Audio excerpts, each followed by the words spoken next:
Hello warriors, कैसे हैं आप सभी। मैं पीएस सर आप सभी का आरडब्ल्यू फैमिली में बहुत बहुत स्वागत करता हूं। तो चलिए आज स्टार्ट करते हैं भाई अपना जो चैप्टर नंबर 3 है करंट इलेक्ट्रिसिटी, जो कि एग्जाम में आपका कम से कम 7 मार्क्स का तो आने ही वाला है। तो जल्दी से इसका with in 15 minutes quick revision करते हैं, ठीक है। यानी पूरे चैप्टर को आप बहुत ही जल्दी याद करने वाले हो, चाहे वो कॉन्सेप्ट हो चाहे वो फॉर्मूला हो, ठीक है। तो चलिए भाई स्टार्ट करते हैं बिना किसी टाइम को वेस्ट किए हुए।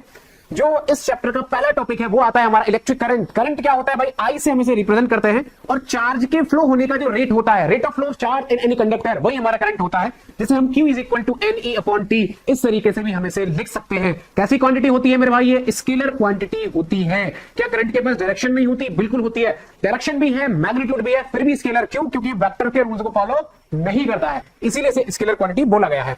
फिर क्या है भाई, अगर हमें डिफाइन करना है कि जो करंट का यूनिट है एम्पियर, उसे किस तरीके से डिफाइन करेंगे, तो I is equal to Q upon T होता है। यहां से आप लिख सकते हो कि जो 1 एम्पियर है, 1 एम्पियर किसके इक्वल आ जाएगा भाई, 1 कूलम अपॉन 1 सेकेंड। इस तरीके से हम इसे लिख सकते हैं। और जैसे हम इसे देखेंगे तो अगर किसी भी कंडक्टर के अंदर 1 सेकंड में 1 कूलम चार्ज फ्लो कर रहा है, तो इसका मतलब 1 एम्पियर करंट हमारा वहां पे फ्लो कर रहा होगा। अगर हम बात करें डायरेक्शन की, तो डायरेक्शन कहां से कहां होती है, जिस तरफ हमारी पॉजिटिव चार्ज फ्लो करता है, जिस तरफ पॉजिटिव चार्ज फ्लो करेगा उसके सेम डायरेक्शन में इलेक्ट्रिक करंट फ्लो करता है, और जिस तरफ नेगेटिव चार्ज फ्लो करता है उसके जस्ट अपोजिट डायरेक्शन में इलेक्ट्रिक करंट की डायरेक्शन होती है। यानी इलेक्ट्रॉन्स जहां जा रहे होंगे उसके नेगेटिव डायरेक्शन में हमारा इलेक्ट्रिक करंट होता है। दूसरा, आप ये भी ध्यान रख सकते हो कि ये हमेशा high potential, high voltage to low voltage, है ना, इस तरीके से ये हमारा फ्लो करेगा। और ये वही लिखा हुआ है कि इलेक्ट्रिक करंट के पास मैग्नीट्यूड डायरेक्शन दोनों होते हैं, फिर भी ये स्केलर क्वांटिटी है, क्योंकि वेक्टर रूल फॉलो नहीं करता है। तो वेक्टर रूल्स को फॉलो नहीं करने की वजह से ये हमारा आता है। फिर आता है हमारा ड्रिफ्ट वेलोसिटी। ड्रिफ्ट वेलोसिटी को हम VD से रिप्रेजेंट करते हैं।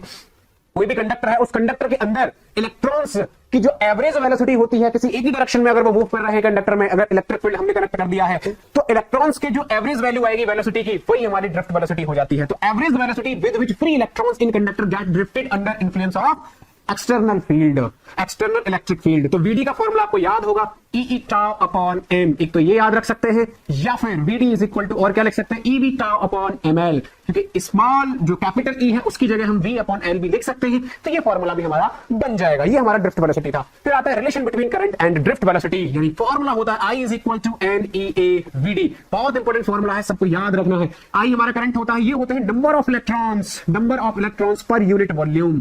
कैसे होते हैं भाई, पर यूनिट वॉल्यूम में इलेक्ट्रॉनों की संख्या होगी। ए हमारा चार्ज होता है, ए हमारा क्रॉस सेक्शन एरिया, और VD हमारा ड्रिफ्ट वेलोसिटी होता है। अगला आता है करंट डेंसिटी। बता दो भैया क्या होती है। तो करंट डेंसिटी अगर हमें निकालनी है, तो J अगर निकालना है, तो करंट अपॉन एरिया, यानी पर यूनिट एरिया में जो करंट फ्लो करेगा उसी को हम करंट डेंसिटी के नाम से जानेंगे। और कैसी क्वांटिटी हो जाएगी मेरे दोस्त, वेक्टर क्वांटिटी हमारी आ जानी चाहिए। I किसके इक्वल होता है, NEA VD अपॉन A लिखा हुआ है। I की जगह जैसे ही मैंने पुट किया तो A से A का खल्लास हो जाता है, तो यहां से हमारा जो J है वो कितना आ जाएगा, NEVD के भी इक्वल निकल के आ जाता है। इस तरीके से भी हम करंट डेंसिटी को फाइंड कर सकते हैं। ये वेक्टर होगा तो ये वेक्टर हमारा निकल के आ जाएगा। फिर आता है मोबिलिटी। मोबिलिटी अगर निकालना है, म्यू से रिप्रेजेंट करते हैं। फॉर्मूला ध्यान रखना है, मोबिलिटी कितना होता है, ratio of drift velocity and electric field intensity, दोनों का रेशियो कर दोगे तो मोबिलिटी आ जाएगा। ड्रिफ्ट वेलोसिटी कितना होता है, E tau upon M, into में E आ रहा है अपॉन में, तो ये इससे खत्म हो जाएगा, तो म्यू जो हमारा निकल के आएगा वो क्या आ जाएगा, E टाउ अपॉन M। इस तरीके से भी हम मोबिलिटी को फाइंड कर सकते हैं।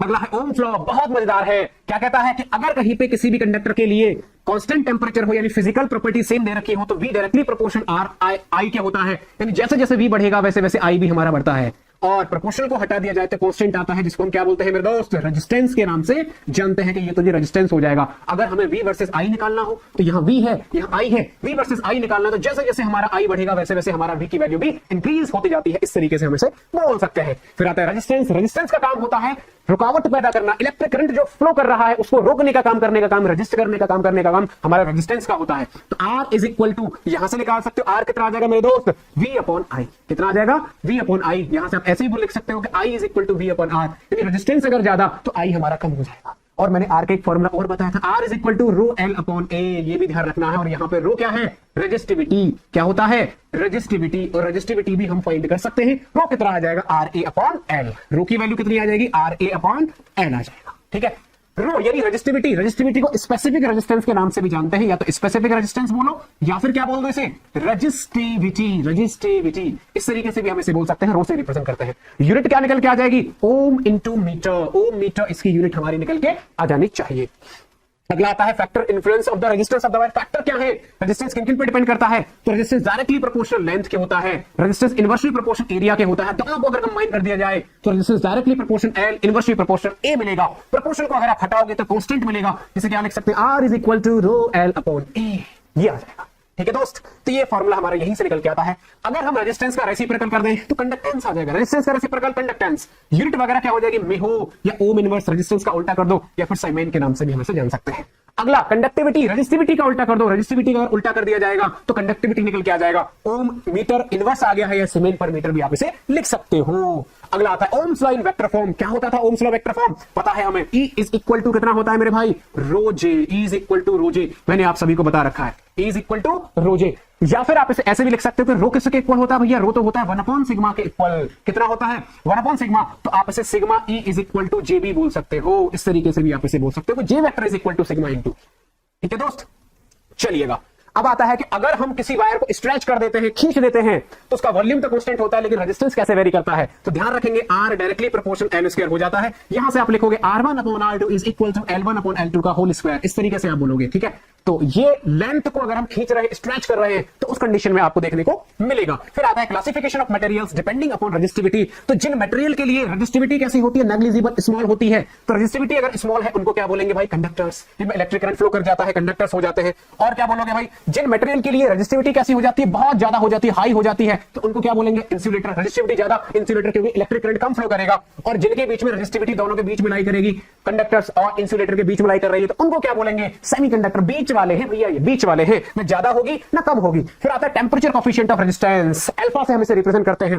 तो अगर मैं बोलूं कि T1 टेंपरेचर पे R1 रेजिस्टेंस है, T2 टेंपरेचर पे R2 रेजिस्टेंस है, तो हमारा जो फाइनल रेजिस्टेंस होता है उसका फॉर्मूला होता है R2 is equal to R1 1 plus alpha delta T। This is the formula. और यहां पे जो अल्फा है, इसी को हम क्या बोलते हैं, टेंपरेचर कोएफिशिएंट बोलते हैं। इसी को हम टेंपरेचर कोएफिशिएंट बोलते हैं। मेटल्स अगर आ जाए, कोई भी मेटल अगर आ रहा है, उसके लिए अल्फा कैसा होता है भैया, पॉजिटिव होता है। अगर हमारे पास में सेमीकंडक्टर वगैरह आ जाए, तो सेमीकंडक्टर के लिए, फॉर सेमीकंडक्टर, इसके लिए अल्फा की वैल्यू कैसी आ जाती है, नेगेटिव आ जाती है। ध्यान रखना, कंडक्टर्स के लिए टेंपरेचर अगर बढ़ता है तो रेजिस्टेंस बढ़ जाता है। सेमीकंडक्टर के लिए टेंपरेचर अगर बढ़ता है तो रेजिस्टेंस क्या हो जाता है, कम हो जाता है। इसीलिए हम ग्राफ वगैरह बनाते हैं कि मेटल्स के लिए रेजिस्टिविटी और टेंपरेचर का जो ग्राफ मिलेगा, कैसा मिलेगा, मेटल्स के लिए टेंपरेचर बढ़ेगा तो रेजिस्टिविटी बढ़ जाएगी, मेटल्स के लिए टेंपरेचर बढ़ेगा तो रेजिस्टिविटी बढ़ जाएगी। लेकिन अगर मैं बात करूं सेमीकंडक्टर्स की, तो वहां पे ऐसा नहीं होगा। वहां पे क्या होगा, टेंपरेचर बढ़ेगा तो रेजिस्टिविटी क्या होगी मेरे दोस्त, कम होती है। रेजिस्टिविटी क्या होती है, कम होती है। क्यों, क्योंकि अल्फा नेगेटिव होता है, तो यहां पे रेजिस्टिविटी कम हो जाएगी। इस तरीके से हो जाती है। फिर हमने एलॉय के लिए भी पढ़ा था, एलॉय के लिए बहुत ज्यादा इफेक्ट नहीं पड़ता, हल्का फुल्का टेंपरेचर बढ़ने पर रेजिस्टिविटी बहुत थोड़ी थोड़ी स्लोली जो है यहाँ पे इंक्रीज हो रही होगी। फिर हमने पढ़ा था ओमिक कंडक्टर, ऐसे कंडक्टर जो ओम्स लॉ को फॉलो करते हैं, V is equal to IR को फॉलो कर रहे हैं, वो क्या हो जाएगा, ओम्स लॉ। और वो ग्राफ को भी फॉलो करेंगे, जैसे जैसे V बढ़ेगा वैसे वैसे I बढ़ेगा, स्ट्रेट कर्व हमारा जो है मिल जाता है। ओम्स लॉ को फॉलो कर रहे हैं तो ओमिक लॉ, ओमिक कंडक्टर हो जाएंगे। नॉन ओमिक का मतलब है जो ओम्स लॉ को फॉलो नहीं कर रहे हैं, यानी V is not equal to IR, वो हमारे नॉन ओमिक कंडक्टर्स हो जाएंगे। और नॉन ओमिक के लिए जो ग्राफ है V वर्सेस I, वो स्ट्रेट ना होके कोई भी बना दो, कैसा ही बना दो, बस वो स्ट्रेट नहीं होना चाहिए, तो नॉन ओमिक कंडक्टर्स हमारे हो जाते हैं। इस तरीके से आप इन्हें समझ सकते हो। फिर हमने पढ़ा था रेजिस्टेंस का combination, series combination, parallel combination. Series में करंट हमारा क्या होता है मेरे दोस्त, सेम होता है, करंट हमारा सेम होगा। पैरेलल में पोटेंशियल डिफरेंस कैसा होता है भैया, सेम हो जाता है। तो सीरीज कॉम्बिनेशन में क्या आता है, net R is equal to R1 plus R2 plus R3 मिलेगा। अगर हम पैरेलल कॉम्बिनेशन की बात करें तो 1 upon R is equal to 1 upon R1 plus 1 upon R2 plus 1 upon R3 मिलेगा। अगर केवल दो आ रहे हैं तो R is equal to R1 R2 upon क्या बोल देते हैं, R1 प्लस R2, ये भी आ जाएगा। अगर n आ रहे हैं तो n आइडेंटिकल रजिस्टर्स के लिए सीरीज में क्या हो जाता है, NR, और n आइडेंटिकल के लिए पैरेलल में अगर आ रहे हैं तो RP कितना मिल जाएगा मेरे दोस्त, R अपॉन n मिल जाएगा।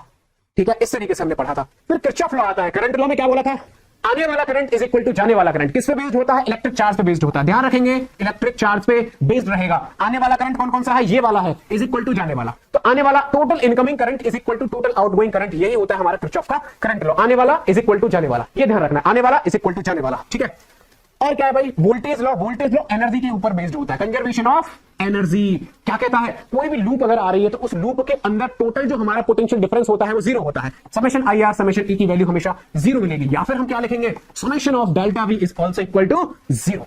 ये हमारा किरचॉफ का वोल्टेज लॉ होता था। इसके बाद फिर हमने व्हीटस्टोन ब्रिज पढ़ा था। व्हीटस्टोन ब्रिज कुछ इस तरीके से होता था। ये क्या कहता था, इसमें था कि अगर आपको ऐसा सर्किट दे दिया जाए और वहां पे आपको दिख जाए कि R1 और R2 का जो रेशियो है वो R3 और R4 के रेशियो के इक्वल है, तो R5 can be removed. R5 को आप जो है क्या कर सकते हो मेरे दोस्त, हटा सकते हो, उसे हटा के फेंक सकते हो, इसे हटा दीजिए। और ये अगर हट गया तो ये दोनों सीरीज आपस में क्या आ जाएगा, पैरेलल आ जाएगा।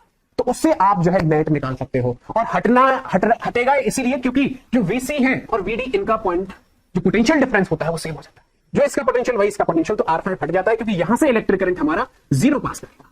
तो ये हमारा व्हीटस्टोन ब्रिज होता है, इसे आप डायरेक्ट आराम से सॉल्व कर सकते हो। जैसे अगर इस तरीके का भी क्वेश्चन आ जाए तो ये भी व्हीटस्टोन ब्रिज होता है, ये हट जाएगा, ये दोनों सीरीज इन दोनों का अगर आप नेट निकालोगे तो R ही आएगा। ध्यान रखना अगर इक्वल दे रखे R तो आंसर हमारा R के इक्वल ही आएगा। तो इस तरीके से आप R आंसर निकाल सकते हो। आगे की बात आती है फिर शेल के बारे में बहुत सारी चीजें चलती रहती हैं कि शेल क्या होता है, इसका इंटरनल रेजिस्टेंस होता है, ईएमएफ वगैरह होता है, वो सारी चीजें होती हैं। तो शेल से रिलेटेड मैं आपको बात बता दूं, जो मेन पॉइंट है वो ये होती है हमारी कि अगर हम किसी भी शेल को क्या कर रहे हैं, डिस्चार्ज कर रहे हैं, शेल अगर डिस्चार्ज हो रहा है तो टर्मिनल पोटेंशियल डिफरेंस किसके इक्वल होता है, V is equal to E minus IR। क्या होगा, E माइनस IR। E क्या है, ईएमएफ ऑफ द शेल। ये डिस्चार्जिंग वाली कंडीशन में है, अगर चार्ज हो रहा है तो क्या हो जाएगा, V is equal to E plus IR। E plus IR कुछ ऐड हो रहा है। और अगर ओपन सर्किट है, ओपन सर्किट का मतलब है विद्युत धारा यानी इलेक्ट्रिक करंट 0 पास कर रहा है, करंट हमारा 0 पास करेगा, तो ओपन सर्किट में I की वैल्यू 0 हो जाएगी और E हमारा किसके इक्वल मिल जाएगा, EMF के इक्वल मिल जाएगा, यानी V हमारा EMF के इक्वल मिल जाएगा। यहाँ पे मैक्सिमम पोटेंशियल डिफरेंस जो होता है E, वही हमारा यहाँ पे हो जाएगा। फिर आता है relation between small r and capital R। तो स्मॉल r किसके इक्वल होता है, E upon V minus 1 into R। ये आपको ध्यान रखना है, relation between small r and capital R, EMF of cell upon V minus 1 into R, this is the relation. और अगर सेल कॉम्बिनेशन में आ जाए, सीरीज कॉम्बिनेशन में अगर आपको नेट निकालना है तो मेरे दोस्त ई नेट कैसे निकालते हैं, E1 plus E2 plus E3, जितने भी ईएमएफ है सबको ऐड करते जाओ। R नेट कैसे निकालना होता है, R1 plus R2 plus R3 करते जाओ। अगर मुझे I निकालना है तो कैसे निकालेंगे, E नेट अपॉन जो भी R नेट आ रहा है प्लस में R कर दीजिए, तो यहां से I आ जाएगा। I is equal to V upon R वाला ही फॉर्मूला है। अगर पैरेलल कॉम्बिनेशन है तो पैरेलल कॉम्बिनेशन में E नेट का फॉर्मूला कितना होता है, E1 upon R1 plus E2 upon R2 plus E3 upon R3। इस तरीके से आप ऐड करते जाओ जितनी भी दे रखे हैं, और यहां पे क्या कर दो मेरे दोस्त, जो भी हमारा R नेट आ रहा है उसे मल्टीप्लाई कर दीजिए। R नेट कैसे निकालते हैं हमें पता है, पैरेलल कॉम्बिनेशन में R नेट निकालने का जो फॉर्मूला होता है मेरे दोस्त वो तो ये होता है। तो यही वाला फॉर्मूला हम यहाँ पे भी लगा देंगे। और I कैसे निकालेंगे, E नेट निकाल चुके हो, R नेट निकाल चुके हो, तो I इज इक्वल टू क्या करोगे, E net upon R plus R net. I is equal to V upon R होता है, वही फॉर्मूला लगा दो, तुरंत आपके पास आंसर निकल के आ जाएगा। पावर अगर निकालना है तो पावर कैसे निकालेंगे, P is equal to VI is equal to I square R is equal to V square upon R। ये सब हमारे इलेक्ट्रिकल पावर के निकालने के तरीके होते हैं।